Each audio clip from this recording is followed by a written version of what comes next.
Hey, outdoorsnists. We're leaving Roswell, New Mexico. We're headed for Wupatki National Monument in the Pocono, I hope I'm saying that right, National Forest. Probably not. It's a good like 7 or 8 hours from here, so it might be, it's about 10 o'clock now, so it'll probably be later in the evening when we get there. So I don't know if we're going to see the monument today. That's more of a tomorrow thing. There's someone I'm going to try to look for there that might give us a recommendation on where we could check out, but that's, who knows. So yeah, we've reached the portion of the trip where, you know, some stuff's going to have to get cut. Like I plugged in a whole bunch of stuff I could see, and yeah, we're at the stage where some decisions are going to be made. So I'm going to hopefully hang around the desert a while longer. The forecast for some of the areas is actually a lot cooler than I thought it would be, so I'm going to stick around as long as the heat lets me. Like, if there's any heat, you can't do it in this van, really. And then after that, I've got some tentative plans for the next leg of it, but I'm on the fence about them still, so I'm not going to mention them until I've committed. So anyway, let's get out of here and on the road. Hey look, roadside tourist stuff. What in God's name?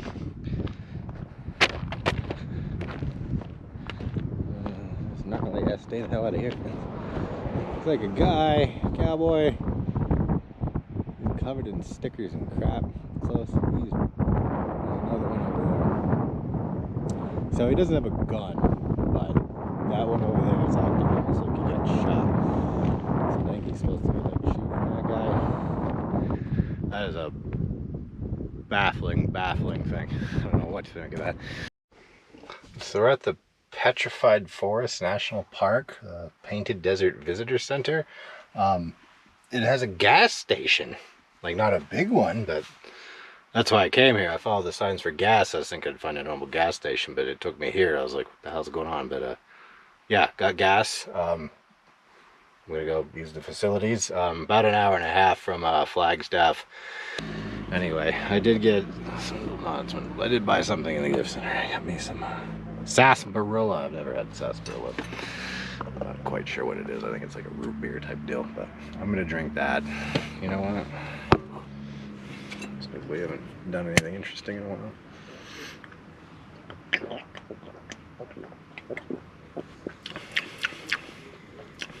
Okay, it tastes, yeah, it's root beer basically. So cool. I also got grape Powerade. All right, not much else to report here. We're gonna get back on the road. I think I'm gonna just get the better GPS out, just in case this thing starts to annoy me. I won't have to stop to get it. So. All right, outdoorsnists, we made it. Yeah, there's a lot of places to camp here. A lot of them are taken. There's a car down there. I think I'm pretty far away from them where it won't be an issue. But I know going up that road any further wasn't happening. So, yeah. I think I'm gonna just grab a quick meal and then try to get to sleep and be up early in the morning and out of here. Looking around for like animal tracks just to see what I might be in for. I mean, there's people all over the place here, so I ain't too worried, but like, look at this. I don't know if you can see anything, but the whole landscape is completely covered in these flowers. Everything is yellow up here. This is wild, man. I've never seen anything like this in my life. This is pretty great. I don't think anybody's gonna shoot me out of here. Like I said, there's some people down there, and I can see the vehicle, but like, I can't really go very far. So, unless those people down there have some kind of problem, I don't think I'll have a problem here. But all right, I wolfed down a can of chili and then brought everything back in here. The other car left. I don't know why. I hope it wasn't because of me. So whoever that was, if it was because of me, sorry about that. Freaking me out. But like it's been, I've been on the road a long time. God, what time is it? I don't think I changed time zones. It's like 7:47 now, so I got here about 7 o'clock. Left Roswell about 10:30, so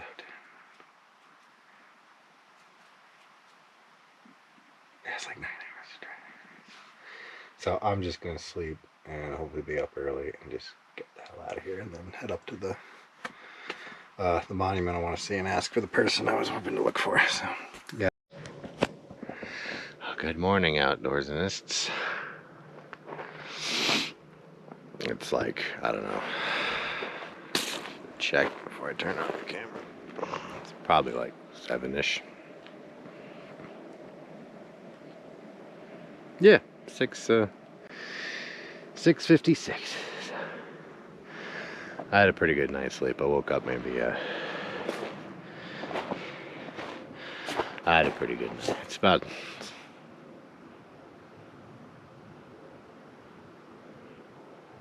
yeah, so the morning filmings are gonna be weird because I can't think straight in the morning. Yeah, it's almost 7 o'clock. I slept pretty well.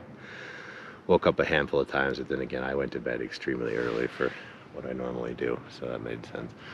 I went down there to where that other car had been, and you know, now that I'm in the daylight, I can see these aren't really. That would have been the better spot to back in, frankly. But I moved the van a little bit just since I woke up. Mostly just I was backed into there, but this is a more sensible arrangement. Yeah, they're not like official spots, but you can tell people pull in here. Anyway, I feel slightly less bad. But anyway, here's what I was looking at last night. Came up this way. I was going to go further up. But then you see the road starts to do this kind of stuff. And it looks like if I'd gone any further... Yeah, see, I don't know if you can really tell from the camera, but this is a pretty... This gives you the impression that this road is going to get pretty gnarly. I haven't been up here yet, see. Oh my god. Oh yeah, this would have been way better. Yeah, I've been way less obtrusive there. Wow, okay. Like I said, dark, couldn't tell. Anyway, we're gonna get some tea, gonna have some ramen for breakfast, and gonna have some tea, some ramen for breakfast, and explore this area a bit. The place I want to go to is open when the sun rises, but it isn't staffed until like 9 o'clock. And there's someone I want to see if they're there or not, and I don't expect they would be there before then, so we're gonna take our time. Oh my god. Yeah. Vermont's a pretty place, but I hate to say it, boys, but damn.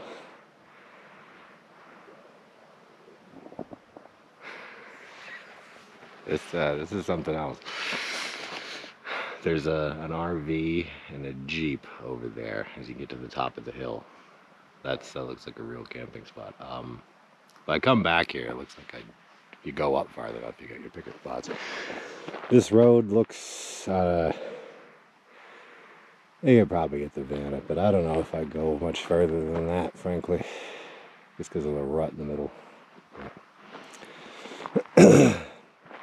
Anyway, yeah, I'm not gonna like hike around here. I'm gonna bum around for maybe another hour, maybe, just to sort the van out, get my bearings. I gotta make a decision about what I want to do after this. I'd wanted to go check out Vegas, but like the more I think about it, the more I'm thinking I don't know if I want to do that. I think I just want to head straight to the Griffith Observatory in Los Angeles. The only hiccup there is they got some serious wildfires, and I don't know if that's going to interfere with my getting there at all. I don't know. So, I get cell service up here, so I can look into some of these things, but the signal isn't that great. Maybe it's better up here on the hill. Not really. So, I don't know. I think before I leave this area, I'm going to try to get like an oil change just to keep on top of that kind of thing. So that's the vague plan for the future. I'm gonna focus on today though. I'm gonna go to the Wupatki National Monument. I hope I'm saying that right. See what that's about. Like I said, look up that person I was told to look up, and then maybe go around here some more. There is like it's like a trading post, but it's like 5 hours back east. So I don't know. Like I said, I want to go see some more stuff around the desert before we head north, but or west or whatever. But because I want to get the Pacific Northwest in. I decided I really want to go up into the forests up there and see what that's all about. But for time to do that, we might have to cut some things short down here, and Vegas might be one of the things we cut. So this is the Outdoors in this channel, not the general travel channel. So yeah, is that a lake? What is that? I've seen signs for like crater or something, meteor crater, or whatever. I don't know if that's it or not, but I wonder where that is. I'm rambling now, so yeah, not driving this was a good idea. Ooh. I also got to remember, I'm at a pretty high elevation compared to what I'm used to. Look, I only went, see where that RV is? That's where I started. The van's not much further down. I'm already fucking winded. Like, it doesn't take much to wind me normally. But, oh, wow. I gotta be careful. I'm going to the top of this little thing right here. Ooh. Oh yeah, the dirt. It's like this weird, it's like cat litter. That's how I can best describe it. I don't know if it's like a volcanic sand or if it's something else, I don't know. But my God. Look at the yellow. Lord. There was a wildfire over there on that hillside. Alright. Go to the top there. Yeah, the elevation's no joke. I haven't had time to catch my breath. Whew. Yeah, we're not going higher than this.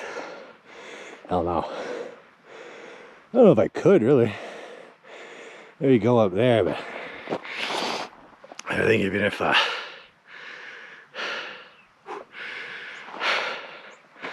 I'm not lightheaded or anything, it's just puffing and puffing. Oh my God. I'm gonna do that a lot. I'm gonna say this a lot. Look at this.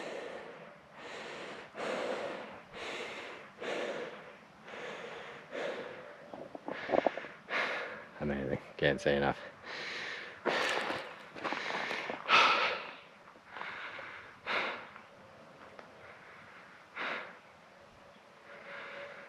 A lot of it's just how different. Yeah, you probably can't even see me. A lot of it's just like how different everything is from what I'm used to. Like I almost want to call these yellow flowers look familiar to me. I don't want to say what they are, what I think they are, but I don't think they're them. They almost look like black-eyed Susans, but I don't know if that's what they are or not. It's a terrible name for a flower. Yeah, this would be a great camp spot if you could drive up here, but there's a section of that road that van would never make it. He'd probably need some kind of four-wheeled thing. I think it ends here actually. Let's see. I'm not going up anymore, don't worry.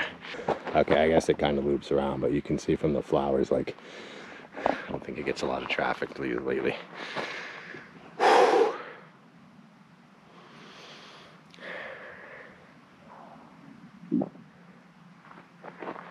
Alright, a lot of this video will just be now me gawking at the scenery, so. Anyway, I'll look around for something cool to show you, but most of it's just going to be me looking at the scenery and going, aw. Sign back there says there's a closed gate up here. This is actually where I stopped yesterday and turned into there. Gotta find out why the gate's closed, hopefully. See how far up it is. Look at these guys. Red. Man! I don't get out of New England much, so literally everything here is just completely new to me. Every 10 seconds I have to stop and look at something. Wherever that gate's closed, it looks like it might be a ways. So I don't know. Let's see if I give up before I get there. Alright, it looks like it might go a ways. So when they said no turnaround, they were talking about like RVs or whatever. Because I could turn a van around here pretty easy, I think. But you know what? Maybe we'll take the van. Maybe I won't. I just noticed there's some structure up there on top of the hill. I don't know what it is. Anyway, I'm going to turn back here. Just because there's some stuff I wanted to do this morning. I'm missing my walking stick. I've been waiting for nature to present me with a new one, but so far it hasn't. Look at these rocks.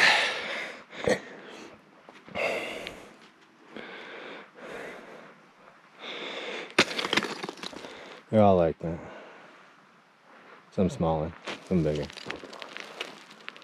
I think this is volcanic sand. What I described as cat litter earlier. It's you can walk up it fine, but walking down it's a little treacherous. There's another fun rock.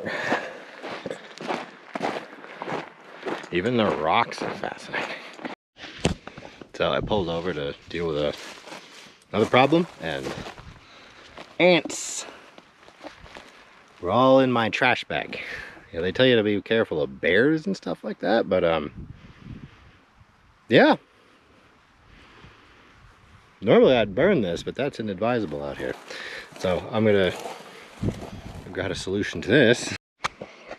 Alright, we made it. The GPS seems to think this is like 4 miles back there in the middle of nowhere, but I persevered and followed the road, and here we are. So let's go look for Lauren.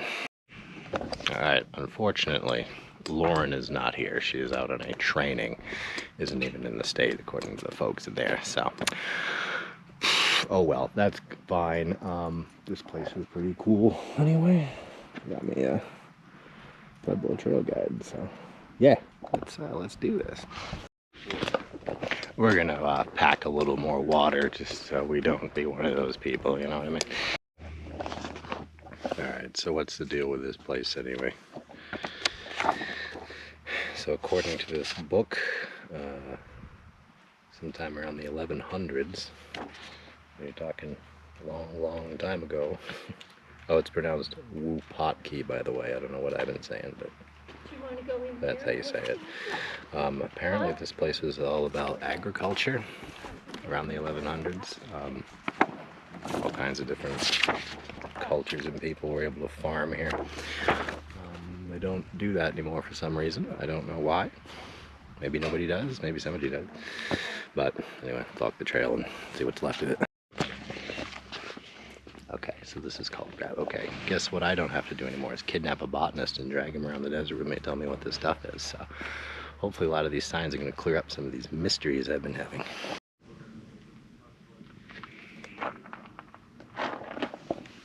Cool.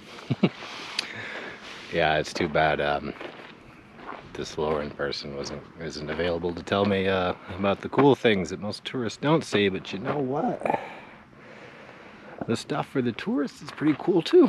So, I got some information here. Let's see if we can learn. Between 1100 and 1200 people lived in this area. Yeah, apparently it was a lot more habitable back then, I guess. So this place was like a hub for people who lived and farmed in the region. A couple thousand people, like 900 to 1,000 years ago. So that's the deal behind this place.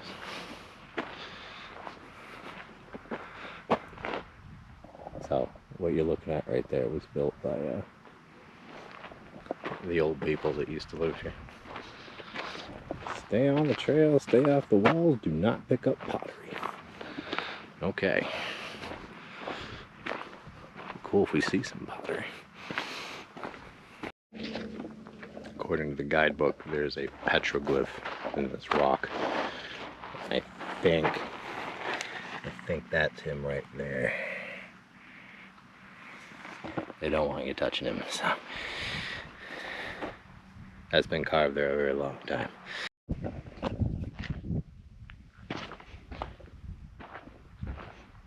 So according to the guidebook, this thing looked a little better when it was built. They had to maintain it, of course. They'd use mud and things like that. There are like iron beams in there. That was added after to preserve it, apparently. So I still haven't seen any pottery that I'm not going to touch, but I'll see. Check that out.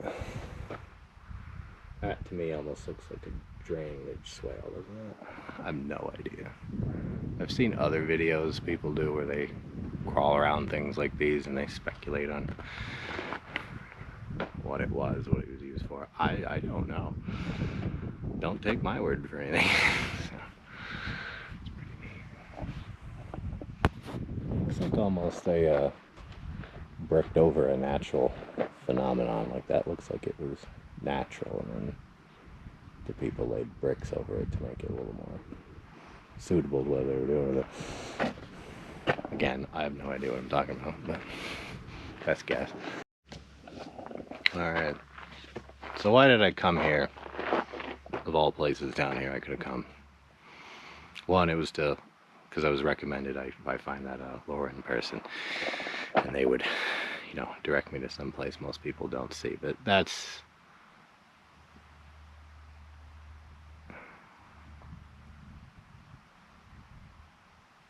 anyway. I don't know how to begin this. I should just start. So a big part of the reason I'm here is because of a guy named Alan Boy, Professor Alan Boy, I should say. I had him as an English teacher when I went to Linden State College. It was funny because he's really famous among his students for this class he taught on. Everybody calls it the Walden class, but it's more of I forget the actual name of it, but it's more like transcendentalist authors, and Henry David Thoreau being one of them, and the book Walden is a big part of the class. And it's funny because that's probably the most New England thing I could think of, but Alan Boy himself was really more of a Southwest man, like a desert guy. He came up in Nebraska, which he was also a big fan of, but he really came to love the Southwest here. And I can see why. But anyway, what happened was I hadn't talked to him in years after I graduated. He'd email me now and again because he'd read an article I wrote for the paper and he'd say something about it, but didn't really catch up with him much, but just too bad. But he yeah, for me, like, everybody knows him for the Walden class, and same here, but that was also, you know, life-changing class for me, frankly.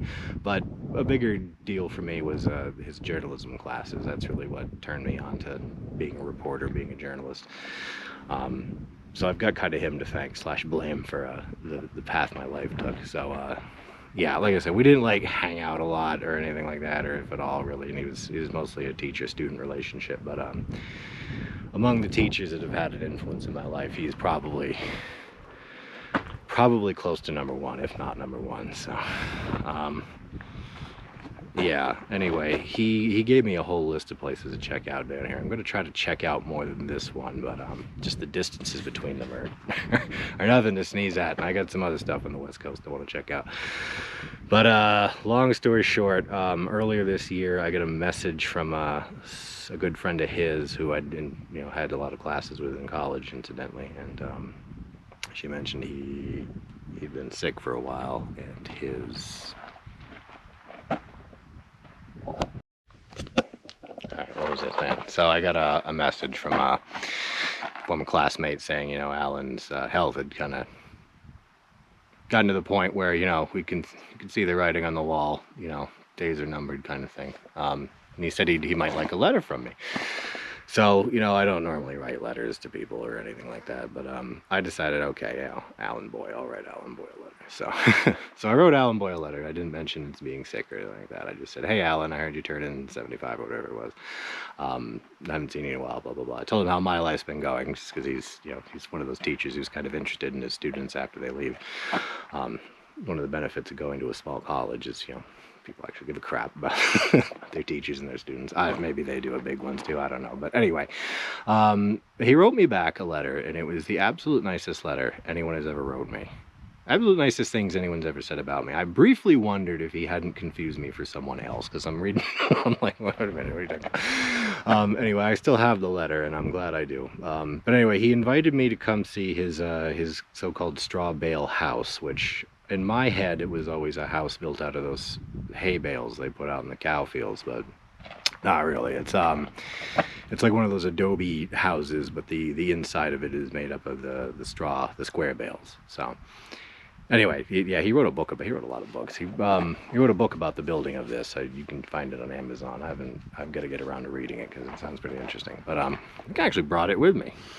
Let me read it. Anyway, so he invited me to come see his house. So I said sure. I wrote him back, gave him my phone number, and you know how to get me, email like that. And I eventually got a text from him. So eventually I end up going to go see him, and this is the first time I'd see him since I'd left college, like 12 years.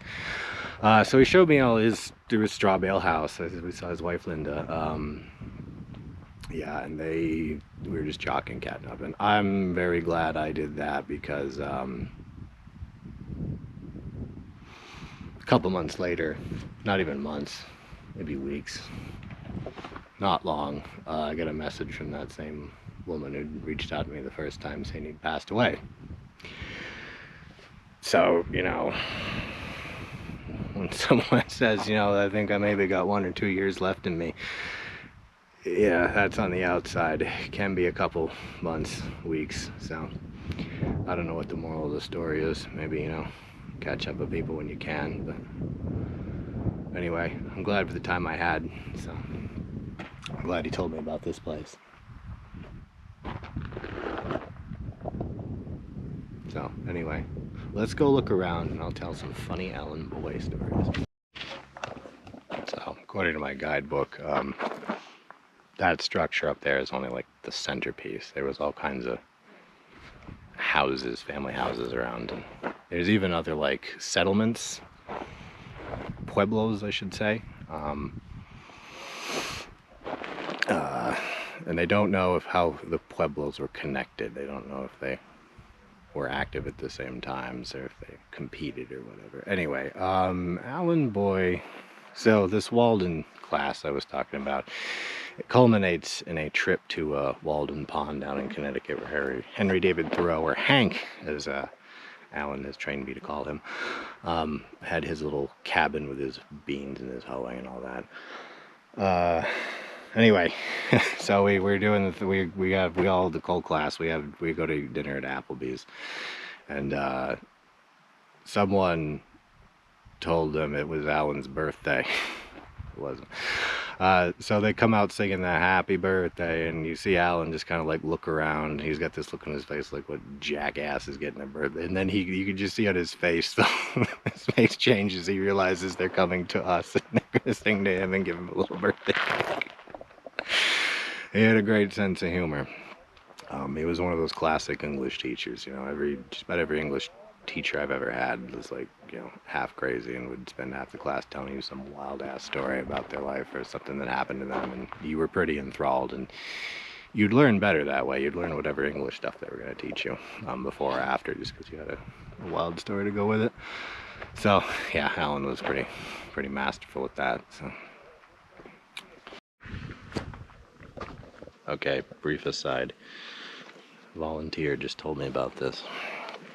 You see these little wiggly things in the water there?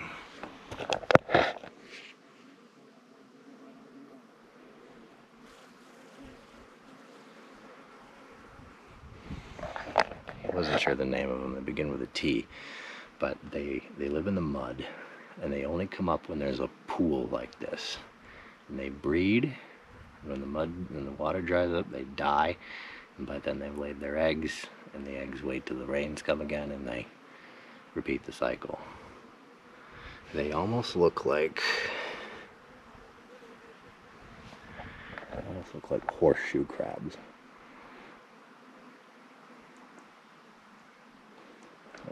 Get back in there, mud boy. You'll also notice that this place is covered in bees and flies of all kinds. Because they're thirsty too, I guess. Well, they say don't touch the rocks of the pottery. They didn't say anything about touching the bugs in the mud. So put that on my shoe. Anyway.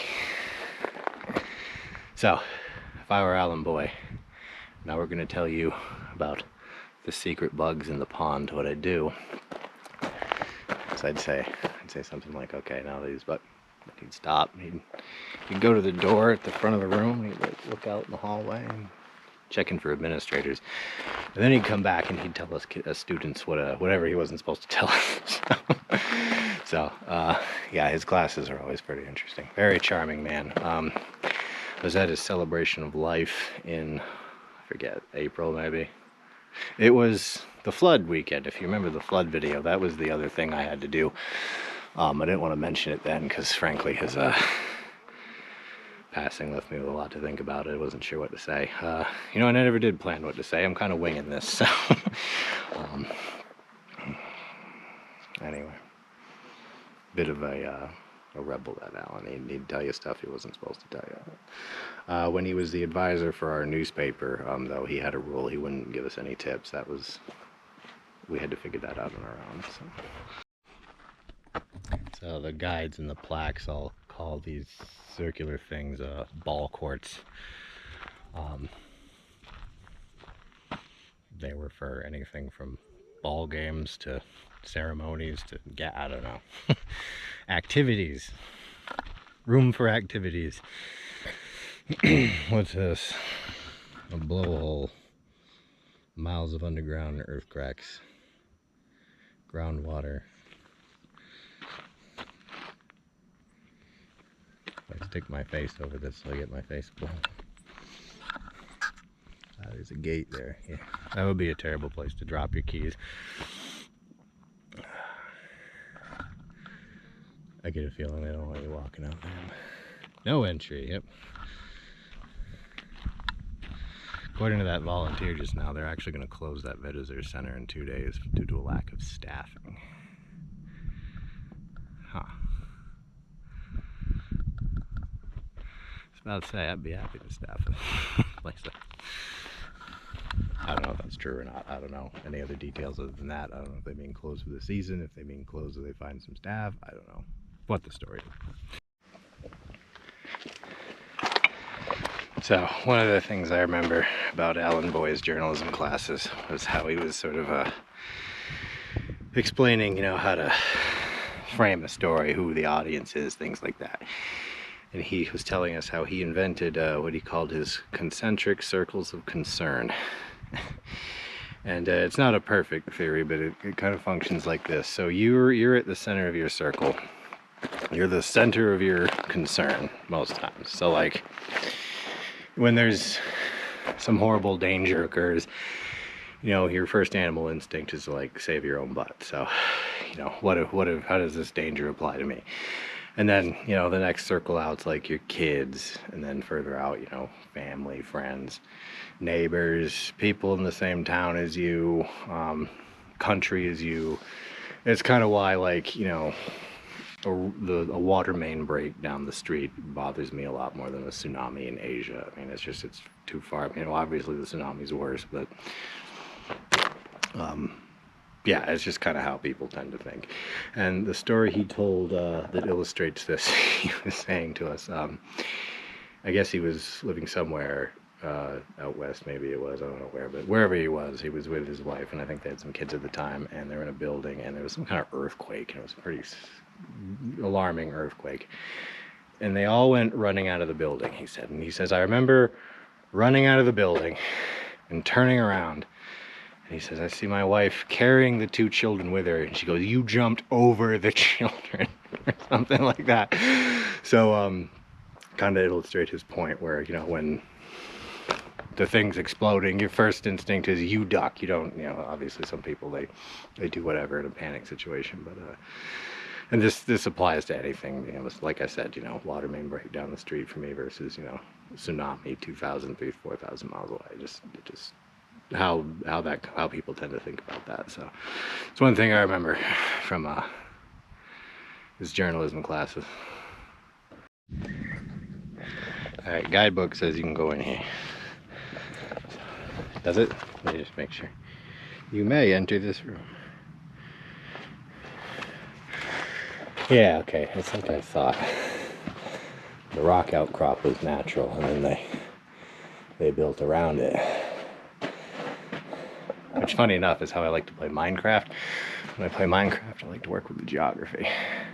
And why wouldn't you? I mean, it's hot out here, you know. Brickwork. That'll be really hard. Oh, it's nice here. I'll stand here for a bit and tell you another Alan Boy thing. Okay, so his last name is Boye, B-O-Y-E, right? And he told us a story once, and I'm gonna butcher it. So if like a whole story is like a living dinosaur, you know, living, breathing in its ecosystem, what I'm about to tell you is like its fossilized fragments. So he was telling us, he used to know a guy who, he was like a writer on a TV show, a very famous TV show, a very famous writer. I think it was called The Waltons. Don't quote me on any of this. And the Waltons had a character named John Boy. And, you know, everybody called him John Boy. Hey, John Boy. Good night. I think the outro to this show is pretty famous, where they say good night, so good night. I think, good night, John Boy. And apparently anytime this guy saw Alan, he'd go, hey, Alan Boy. Like John Boy. That's it. That's the story. I didn't say it was good, but Alan told it better. Alan told a lot of good stories. I don't want to throw something through that, but that'd be bad. We shouldn't do things like that. Anyway, let's keep going. I think we're almost to the end of this. Alright, back at the visitor center. Looks like the tourists are finally getting here, so it's hard to get a minute to yourself down there. Yeah, anyway, so I was at Alan Boy's celebration of life earlier in the spring, and somebody said something, and they hit the nail right on the head. They said, you know, I've listened to everybody else talk, and it's kind of funny. I always felt like I was Alan Boy's best friend, and, you know, it's just a parade of people who, you know, clearly thought that too. Well, yeah, just a great guy. Big loss, you know. Guy obviously had a huge impact on my life. He's why I'm here today. So, anyway, thanks, Alan.